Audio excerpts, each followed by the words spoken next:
buhay pamilya at kung ano ang papel na ginagampanan namin sa aming mga pamilya. Teach us, O God, how to live a family life that is godly, pleasing to you, and beneficial to us. Quiet our hearts, patahimikin niyo po ang aming puso, palakasin niyo po ang aming katawan, patalinuhin niyo kami, at ipaunawa niyo sa amin ang iyong karunungan. Lead us, Father. Teach us and use your servant only as your instrument. Let your Spirit protect us from all lies and falsehood, from words of evil men and evil spirits. Lead us. Take our praises and worship, O Lord, unto your throne. And we bring our offerings, we bring our gratitude, and now we ask you to bless us. Lead us. In the name of your Son, Jesus, we pray. Amen. How to ruin your family. Family life could either be heaven or hell. Konti lang yung nasa gitna na neither. Early childhood experience could make or break a child for life. Maraming mga tao sa kanilang adult years ang hirap mapakisamahan, ang hirap unawain, ang hirap pakitunguhan, dahil yun pala winasak ang kanilang pagkatao nung bata pa sila.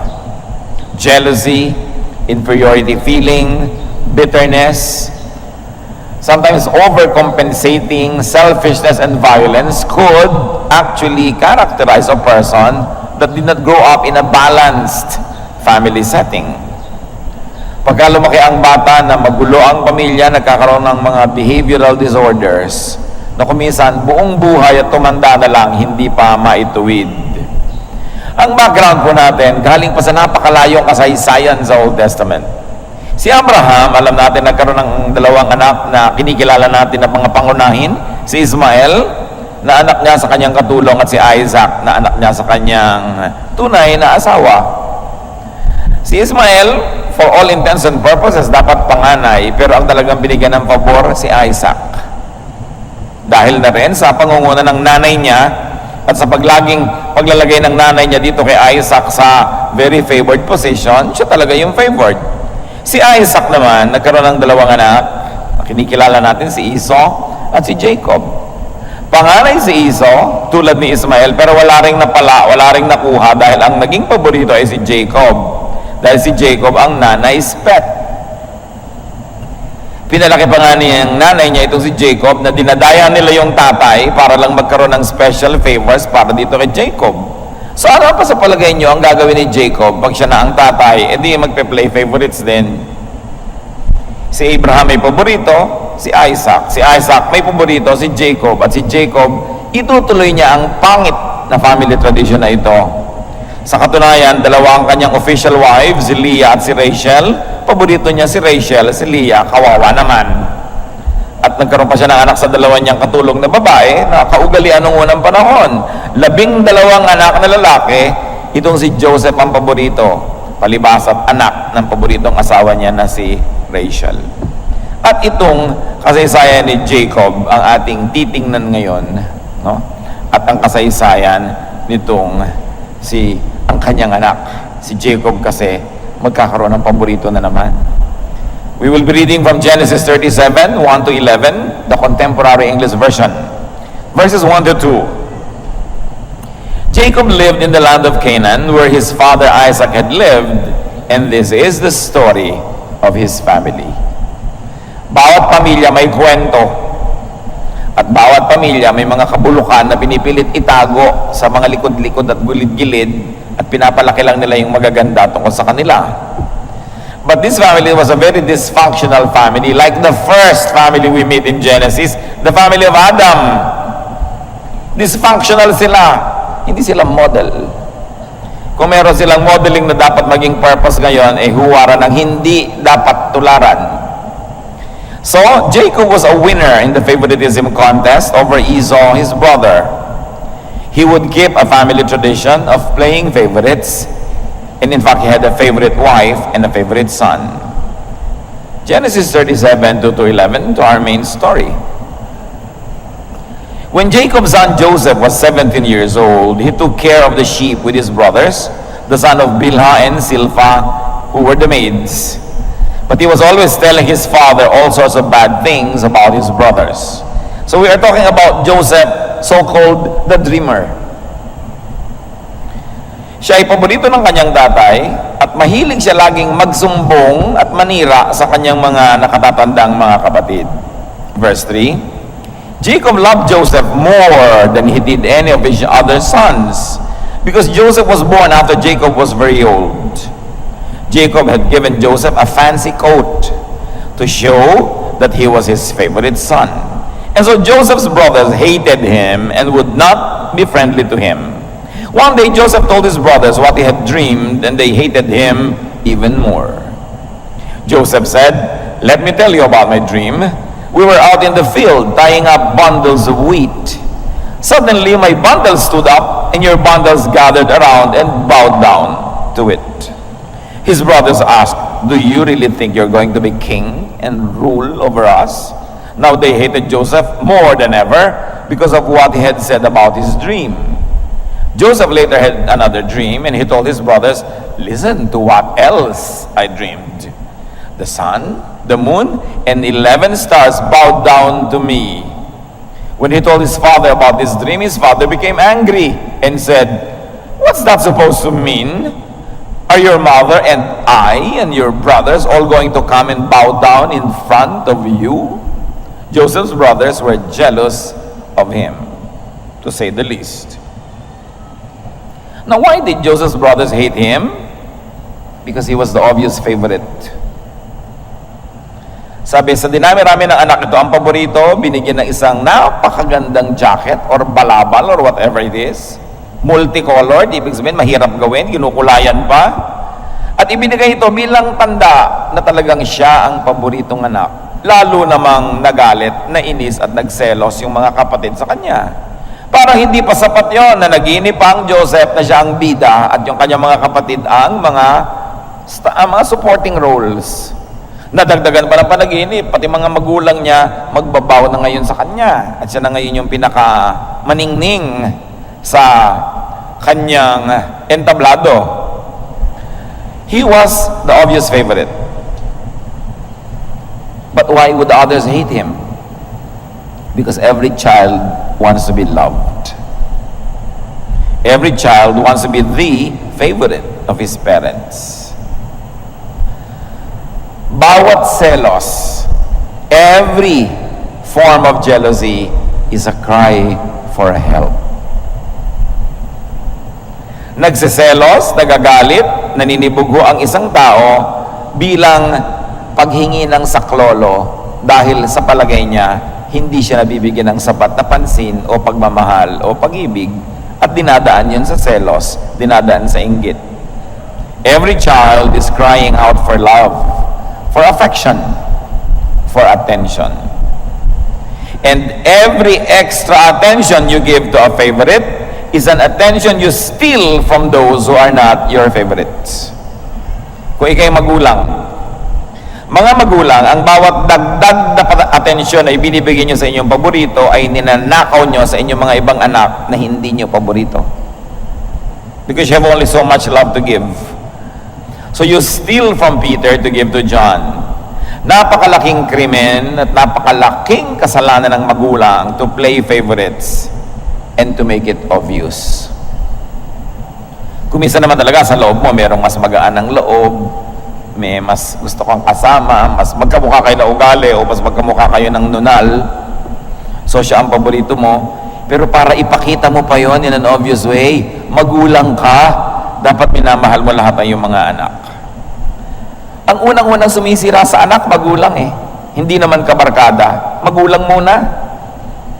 Pag hindi pinalaki ng tama, hindi pinalaki ng balanse at hindi minahal ang bata, nagkakasira-sira ang kanyang karakter.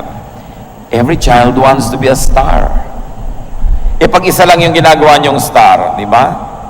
Unloved and underloved children grow to become love-hungry adults. Kaya yung mga batang lumaki na walang pag-ibig ng tatay, buong buhay naghahanap ng papa. Kasi kapos siya ng papa nung bata pa siya.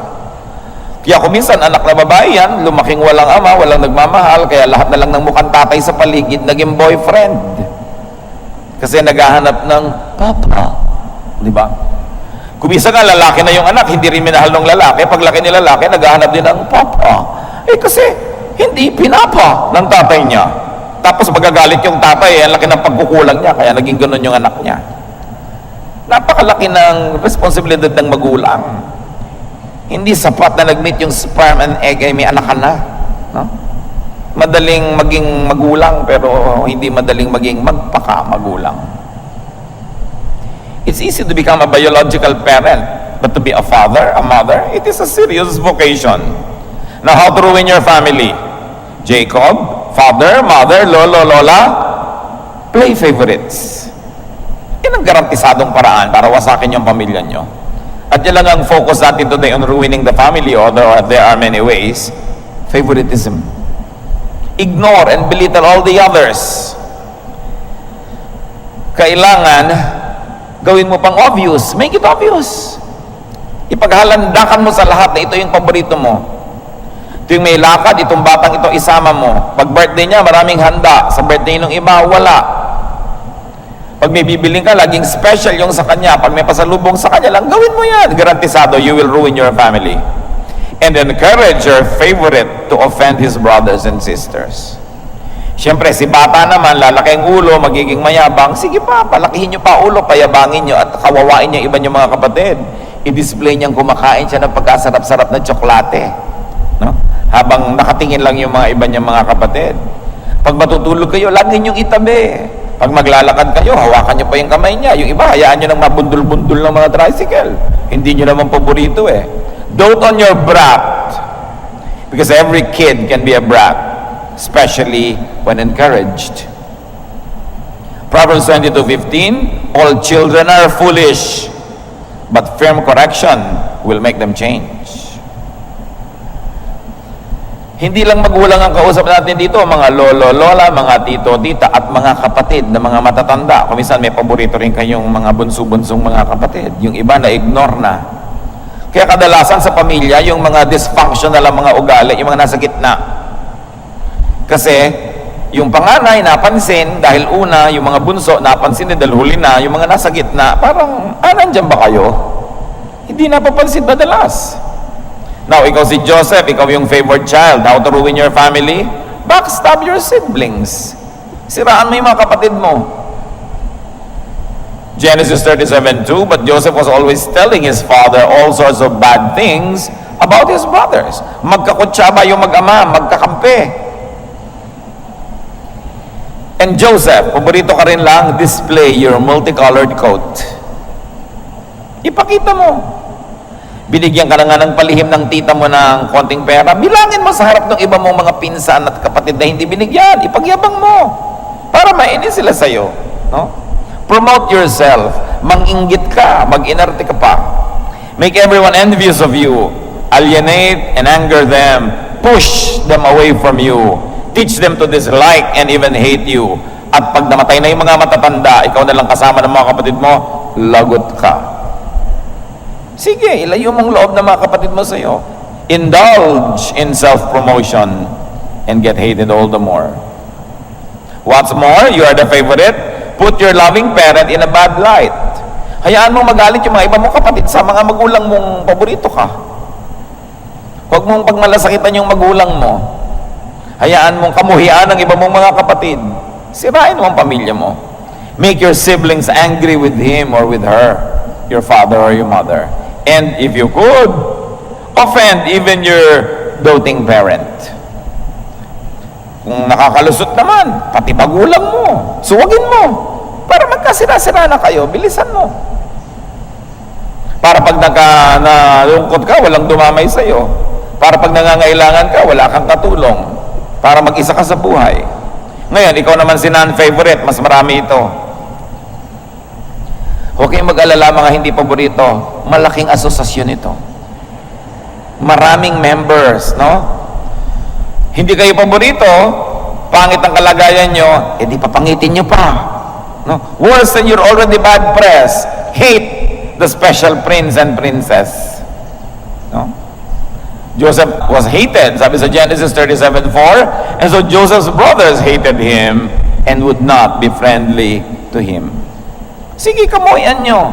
Ipahamak nyo. Pag usap-usapan nyo yung paborito, show your resentment. Be affected negatively. Bring out the worst. Bring out the evil in you. Total, hindi ka paborito. Lalo mong inisin yung paborito. And therefore, prove yourselves unworthy of being loved by your parent. Dahil sa pangit na ugali mong ipinapakita, dahil nagsiselos ka, naiinggit, patunayan mo sa magulang mo na tama nga sila, na hindi ikaw ang paborito nila. Di ba kung hindi ikaw ang paborito, tas ang ganda-ganda ng behavior mo, mag-isip-isip naman yung magulang mong, teka, mahusay naman tong anak ko na to ah. Pero pagka sinabi ng magulang mo na, alam mo, kaya yung paboritong ko, yun, tingnan mo tong asal itong isang ito, kay sagwa. Lalo mong binibigyan ng dahilan yung may ayaw sa'yo na ayawan ka nga. Kailangan kumikilos ka rin dyan. Prove your biased parent right, na tama yung kanyang choice. Then push your parent to be more protective of the favorite. Lagi mong i-attack, lagi mong simangutan, lalo mong kainisan, at itutulak mo lang yung magulang mong lalong ipagtanggol yung kapatid mo na yon. These Genesis families really have started it all. No? Dapat huwag silang tularan. Mga lessons mga kapatid. Parents of authority or persons of authority like parents, officials and leaders in organizations and schools, offices, judges, you are all to be impartial. You should not play favorites. And if it cannot be helped, because yun ang naramdaman nyo, at least don't display it. Psalm 33, 4-5, the Lord is truthful. He can be trusted. He loves justice and fairness, and He is kind to everyone, everywhere on earth. Yun daw ang gusto ng Panginoon, pantay-pantay na pagtingin, lalo galing sa magulang. Yung iba naman, hindi, ang paborito, hindi yung person, yung gender. Paborito ng tatay ang mga anak na babae o lalaki. Paborito ng nanay ang mga anak na lalaki o babae. Basta lalaki ka, ikaw ang paborito. Basta babae ka, ikaw ang paborito. Hindi nadaan sa ganon. Pare-pareho lang tao ang tao, mga babae at mga lalaki, naghahanap ng pagtingin, naghahanap ng pag-ibig, naghahanap ng pangunawa. Kay lalaki, kay babae yan. Parents are to be representatives of God on earth. Therefore, yung pag-ibig ng Diyos dapat unang-una nakikita sa magulang. Impartial, fair. Deuteronomy 16, 18-19, appoint judges and officials for each of your tribes in every town the Lord your God is giving you, and they shall judge the people fairly. Do not pervert justice or show partiality. Kung sa mga hukom doing their profession, tinuturuan na maging patas ang pagtanaw, lalo naman sa magulang, dapat pa bang ituro yun? Kung ikaw mismong magulang, yung mga apik at magpupuwera ng anak mo, sino pang aasahan mo na tatangkilik sa anak mo na yan? Ngayon, maraming observers. Halimbawa, hindi kayo yung magulang, kayo yung tiya, kayo yung tiyo, kayo yung lolo't lola, kayo yung kaibigan ni magulang. Watch for favoritism around you. And do what you can to eliminate or minimize it. Lahat tayo may magagawa. Napapansin nyo, yung kapatid nyo may paboritong anak. Pansinin nyo naman, kasi yung mga anak niyan, wala namang masyadong boses sa magulang, lalo't maliliit pa. Sabi mo, aba ate, obvious naman na paborito mo yung isang anak mo na yan. Oh. Bawas-bawasan mo naman, kawawa ibang anak mo. Dapat nagpapaalala tayo. Ang paalalay gamot sa taong nakalilimot. Kailangan nag-o-observe tayo dyan. Mag-asawa, paborito ng asawa mo yung isang anak, paalalahanan mo ang asawa mo. Aba naman, anak natin lahat yan. Kung niloloob mo man, nasa kaloob-looban mo, meron ka talaga itinatangi, huwag mo nang gawing obvious. At kung nakikita nyo, tuloy ang nangyayari ganito pag nakikita ng tatay, sobrang paborito ng nanay yung anak 1, si tatay, pinifavorite si anak 2, para huwag naman makawawa, nadidivide ang pamilya. Mag-ama here, mag-ina there. Ganun ba dapat yon? Kaya dapat itinutuwid. At mga mahilig magpaborito, pag itinutuwid kayo ng asawa nyo o mga kapatid nyo o kaibigan nyo, huwag kayong pasaway. Huwag kayong matigas ang ulo. Mahirap magpaalala kasi kung magpapaalala ka, nakikiramdam ka pa, baka magalit, tumatiming ka pa. Yung may naglalakas ng loob para magpaalala sa inyo, pasalamatan nyo, ay salamat, nagpaalala ka. Baka nga nakakalimot na ako. Hindi yung magagalit pa kayo ngayon sa nagpapaalala sa inyo, nagmamalasakit lang yung tao. Kailangan nire-review natin yan. Balance situations of favoritism when you have the power to do so. Give more to those who get less. Para magkaroon naman ng balanse. Ngayon, non-favorites, yung maraming members ng asosasyon ng mga hindi paborito ng magulang. No? Check yourself. Usually, may good points or may assets ang favorites. Usually, binubulag tayo ng inggit, ng selos. Hindi na tuloy natin nakikita ko minsan, tama naman pala yung magulang ko na favorite si ate o favorite si kuya o favorite si nene. Non-favorites have common denominators. At huwag kayong magagalit, ha? Mga non-favorites. Marami sa mga non-favorites, usually talaga unnice, unpleasant. No? Maskad ang mga ugali. Mahilig manimangot, mahilig magreklamo, ayaw sumunod sa utos, matitigas sa mga ulo. Hindi lahat, pero marami. Dahil bakit naman? Anong dapat nyong gawin para yung sarili nyong magulang hindi kayo magustuhan? Surely, you're very successful in destroying yourself. Pero mo sarili mong magulang, di ka gusto. Huwag tayong laging magtampo, huwag tayong laging magalit. Mag-isip-isip ka, ba't kaya ako ayaw ng magulang ko? Ba't kaya hindi niya ako gusto? Ba't pag may lakaran, ayaw akong isama? Diba? Baka naman mamaya yung nanay mo medyo mahilig magpostura, tapos tuwing sasama ka, mukha kang basahan, hindi ka nga isasama. Ibabagay mo rin siyempre doon sa gustong i-project ng pamilya nyo na image, kaya naniniwala ka doon kaya hindi, kung gusto mong kasali ka. Meron naman walang good manners and right conduct, isasama sa mga handaan para ka nagsama ng kambing, kinain na pati plastic. So hindi ka na isasama uli. Meron naman talaga mga anak, uutusan mo, bukas pa susunod, dadabog-dabog, hindi mo na tuloy paborito, ang lagi mo nalang uutusan yung palasunod. So, huwag muna kayo magtampo, ha, mga hindi paborito, manalamin muna kayo, para maisip nyo kung bakit hindi, kasi usually, bulag na bulag tayo sa mga sarili nating kapintasan. Non-favorites are usually trying too hard or unnatural. Nakita mo, ay, may kapatid ako, paborito ng nanay ko, lagi naka-red. Magre-red ka rin para maging paborito ka. May mga ganun ginagaya mo yung mga kilos, mga asal, mga paborito, hindi ka naman likas sa'yo, lalo ka lang tuloy nakakainis tingnan. No?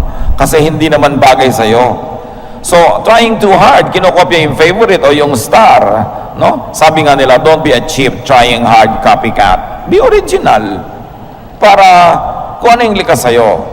Marami mga non-favorites, hindi nila ito tatanggapin, pero abrasive and offensive. Minsan ang lalim, hindi mo malaman kung anong iniisip. Ang layo-layo ng tanaw, pakikiramdaman mo pa, huhukayin mo pa yung loob para mo malaman. So, water follows the path of least resistance. So, the parents will now gravitate towards those who are easier to deal with. Marami pa sa mga hindi paborito sila yung jealous and hard to be with. Hindi lahat. Meron talaga biktima ng mga kamalian ng magulang, pero meron naman talagang sila ang nagtuturo sa marami na huwag mo akong gawin paborito. May pinagmamalaki pa nga, alam nyo, madaming taong naiinis sa akin kasi nakakainis ako. Walang biro, may mga kilala akong ganyang tao, ipinagmamalaki pa nila. Sabi niya, alam mo kung anong gift ko? Manginis. Bakit nga ba may taong gano'n, hindi ka man inaano, naiinis ka na? O, nandun lang siya, mabigat ang dugo ko sa taong to. Hindi ka naman inaano. Kasi usually, yung vibration na nanggagaling sa kanya, yung energy, negative. Yung spirit mo ngayon, beyond words, beyond reason, naiintindihan yung vibration na yun, kaya lumalayo. Kaya sa malayo, loob ko dyan, hindi ko alam kung bakit. Hindi naman mahalaga yung alam, ang mahalaga yung nararamdaman. Kaya tayo may pakiramdam. Kasi yung alam, nakakadaya ko minsan yan eh. What you know can deceive you, but seldom yung sinasabi ng spirito mo, yung discernment. So kung hindi ka paborito, ask, ba't kaya hindi ako paborito? Anong ugali ko ang taliwas sa general na ugali ng pamilya? Anong pamamaraan ko? Anong sistema ko? O bakit kaya ako laging nakakainisan? Sa simula, pag bata kami, kung minsan ipagmamalaki mo pa yan dahil yan ang distinction mo, pero pag matanda ka na, makikita mong napaka-disadvantageous na nakakainisan ka. Why? Because to succeed, we all need help. And people help those they like. And if people don't like you, they don't help you, you don't succeed. Kaya mahalaga yung ginagalang din natin yung sensibilities ng iba. How to ruin your family? Any family? Try favoritism. You don't have to try too hard. Success is so easy to attain. Because favoritism hurts the non-favorite. Magre-rebelde yan, aalma, lilikha ng gulo. It also hates the one playing favorite, the magulang, kasi makakainisan siya ng mga hindi niya paborito. But it also hurts the favorite because it alienates everybody else from them. Lahat lugi. Akala nyo ba, ginagawa nyo ng pabor yung anak nyong paborito na sobrang nyong ninenene, sobrang nyong bine-baby? Nakakainisan siya ng iba. Kaya kung may anak kayong maingay, halimbawa, dito sa church, may anak kayong malikot, walang ito ako yugyugin yung silya ng katabi nyo. Kanina nakapusod, ngayon nakalugay na. Kasi kakakalug ng anak nyo sa kanyang silya, no? Nakalug na. Buti na lang, hindi pala niya kinalug yung gamot na ininom niya kaninang umaga, kinalug ng anak nyo, nakalug na rin sa loob ng tiyan niya yung gamot. Alam niyo yon? Muhing-muhi sa anak nyo. Kung pwede lang niyang ganunin yung mukha ng anak nyo. Pero kasi sister and brother, nakatingin, pero yung kaluluwa niya, ang totoo, sinasakal niya yung anak nyo. Mahal niyo yung anak nyo, sampigahin yung kote, yung malakas, yung nakakakita siya ng mga bituin. Magbe-behave yan. Pag nag-behave yan, maaawa pa yung mga tao, sasabihin pa sa'yo, huwag mo namang ganyanin yung bata. Pero subukan mo magpigilan, payaan mo lang, muhing-muhi ang lahat sa kanya. Mga magulang hindi marunong akala nyo yung bine-baby nyo yung anak nyo, good for her. No, tinuturuan nyo everybody else na mainis sa bata. So kung talaga ang likot, ilumog nyo yung mga kuko nyo sa kanyang braso, dito ka. Huh? Hindi hinahayaan nyo siya magpiko, magbanding body dyan, magtumbang preso sa paligid, muhing-muhi. Pag tuwing umaga, sabi ni ba, ito na naman yung batang impacta. No? Gusto nyo ba ganun? Yung mga magulang bulag akala nila ang ganda-ganda na anak nila, nakakatuwa, pero sila lang yung natutuwa. Huwag nyo hahabaan ng ribbon, baka makita nyo nakabigti sa isang sulok. No? Binigti ni sister. No? Dahil ang anak nyo, brat. So, sa pagmamahal mga magulang, don't give to Peter by stealing from John. Anak nyo lahat yan. Every child is entitled to love. Kailangan, binibigyan nyo. Hindi katulad ng malaki-malaki na sasabihin pa ni Maricel Soriano, inagaw mo ang lahat sa akin. Diba? Ganyan yung mga ibang magkakapatid. Inagaw mo na ang pagmamahal ng tatay, inagaw mo ng nanay, pati lumang piano, naagaw mo na, sa'yo na lahat. So yung mga tao, bitter. And usually, children who grow up like this, ang hirap makasama buong buhay kasi lagi naghahanap ng pag-ibig, lagi naghahanap ng make-up from other people. Usually, ang nagsasuffer ito, yung mapapangasawa. Bago kayo magpakasal sa isang tao, tingnan nyo, ano ka ba? Battered child ka ba? Hindi ka ba minahal ng magulang mo? Binugbog ka ba? Lahat-lahat. Kaya nyo sinasabi yun, hindi para siya rejectin, para alam nyo kung paano siya mahalin. Para mapunan naman. Ngayon, kung kayo yung inapi-api ng mga pamilya nyo, mga kapatid, huwag nyo namang gantihan yung napangasawan nyo. Na lahat ngayon ng masamang ugali nyo, pagpapababy nyo, sa kanya nyo gagawin para makabawi kayo sa hindi nyo natanggap sa magulang. Huwag nyo naman sisingilin din si Peter sa utang ni John. Kailangan, lahat tayo magbabalance. Kaya sa mga school, ayoko nyo mga contest, yung lagi na lang may winner. Dapat kung nagbibigay ka ng award, lahat ng bata sa classroom may award. Imbentohan mo ng award. Alam mo ba yung damage sa bata na kahit kailan hindi nila siya nakaakyat sa entablado? No? Tapos galit na galit pa yung nanay, ikaw hindi ako nakakaakyat, bago pa naman ang damit ko. Akala ko pa naman, ikaw ang most punctual. Alam niyo ng mga ibang tao, wala nang asset kundi to come on time. So at least, kailangan mag-come on time ka na. Kaya may most behave, most cheerful, most anything para lahat magka-award. Kung teacher kayo, don't leave anyone out. Kayo yung magulang sa classroom, every child is entitled to be a star. Kaya kahit ano umimbento kayo, mga hindi lumikot for 1 minute award. Never mind na 15 minutes na parang wawatusi siya dyan. Kasi ang bata, iba yung binibigyan mo ng affirmation. Pag may mga contest, laging may winner, kaya kahit na 12th honorable mention, magbibigay ka. No? Most beautiful in blue. Yung kahit ano, para meron siyang sarili niyang star. Kawawa yung lumalaki na wala man lang kaning-ning-ning-ning. So do not emphasize contest. Alam nyo ba ang pinakamalaking competition ground? Hindi naman sa battlefield, sa pamilya. Bakit ang ate mo ganito, ba't ikaw hindi? Ba't ang kuya mo ganon, ba't ikaw hindi? Hindi nyo lang alam what damage you're doing when you compare your children unfavorably with the other brothers and sisters. So emphasize unique and individual gifts. Because according to the Bible, everybody has a gift from God. Magulang kayo, hanapin nyo yon. Hindi yung isa lamang yung gino-glorify ninyo na asset ng mga anak nyo.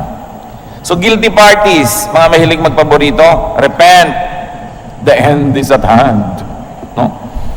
Make up. Kung na-realize nyo ngayon, oo nga pala, nagkulang ako, it's not too late. Mag-make up kayo. Yung mga nagsisimula pa lang, remember this. Don't play favorites. Ganyan din sa mga amo sa mga opisina, mga manager, mga supervisor. Be fair. Every position of authority is God-given.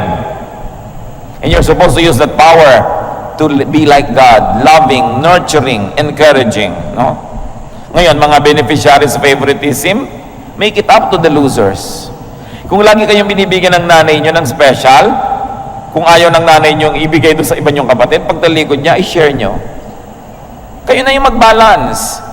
Huwag nyong konsintihin yung mga nagpapaborito sa inyo dahil komo lang kayo nakikinabang. Then be an agent of God's love and balance things. Kayo na mismo yung mag-distribute. Hindi sa inyo lahat.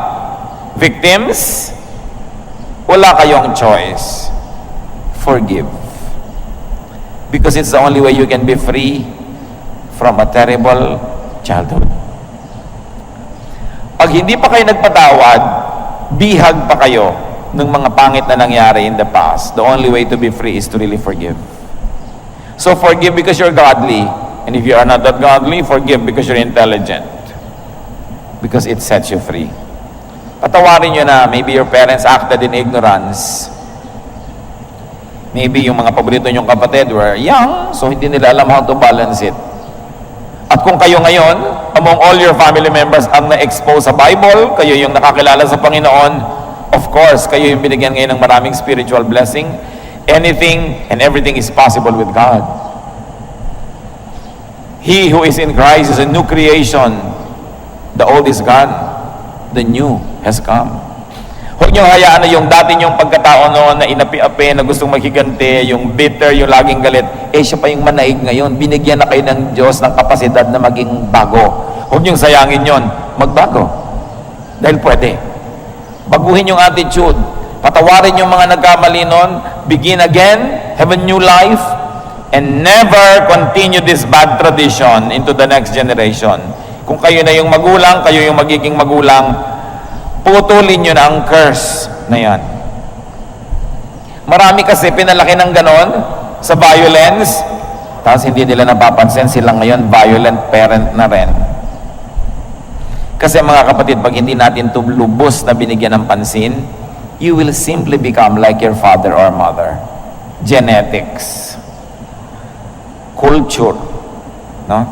Nurture, the way you were raised, family tradition, will always be on automatic. If you don't do anything on manual, the automatic will take over. You will become like your parent. So kung meron kayong mga ugali ng magulang yung hindi nyo gusto, hindi nakabuti sa inyo noon, manalamin kayo, baka kayo na yun ngayon. At tanggalin nyo yan. For the sake of your children and for your sake. And for the sake of your faith in the Lord. Kasi pwede naman yan ang pinakamaganda dyan. Pwedeng maiba ang lahat. Pwedeng magbago. And we can do all things through Christ who gives us strength. Huwag tayong maging victim forever. Marami sa atin yan, victim. Lalo sa Pilipinas, basta 8 kayo magkakapatid, 7, no? Yung nakaraang generation, ngayon mga 3, minsan 2. Minsan nga, isa lang nga, hindi ka pa ikaw paborito eh. No, talaga sobra ka namang minamalas na. Kaisa-isa ka ng anak, hindi ka pa paborito. At least, alam mo, isipin mo, mahalawan ako ng Diyos. Diba? At ang Diyos, marunong magmahal yan sa akin. Pero huwag niyong gawin nyo na empty comfort, kasi yun ay totoo. Kaya may Diyos. Lahat ng pagkukulang sa atin ng tao na dapat sana pumupuno sa atin, pupunan niya ng Diyos. Pero ialay natin ang ating puso, punuin natin ang puso natin ng Espiritu ng Diyos, and there will be balance. Then learn, improve on yourself, and improve the next generation. Maraming ugali ang mga pamilya hindi maganda, but you have to be conscious para hindi na bumalik at magpaulit-ulit pa. Ama namin, alam nyo kung sino-sino sa amin dito ang mga biktima ng favoritism. Alam nyo rin kung sino ang guilty of practicing it. Alam nyo rin kung sino yung mga nagiging paboritong nagbe-benefit. Turuan nyo kaming lahat, Panginoon, na balansehin ang mabuhay pamilya. Turo mo sa amin yung pamamaraan nyo na makatao, mabait, mabuti, mapagmahal. At sa lahat, lalong-lalo na ng mga naging biktima na ngayon ay mga anak mo na, turuan mo kami, Lord, to forgive, to forget the past, and to learn from it.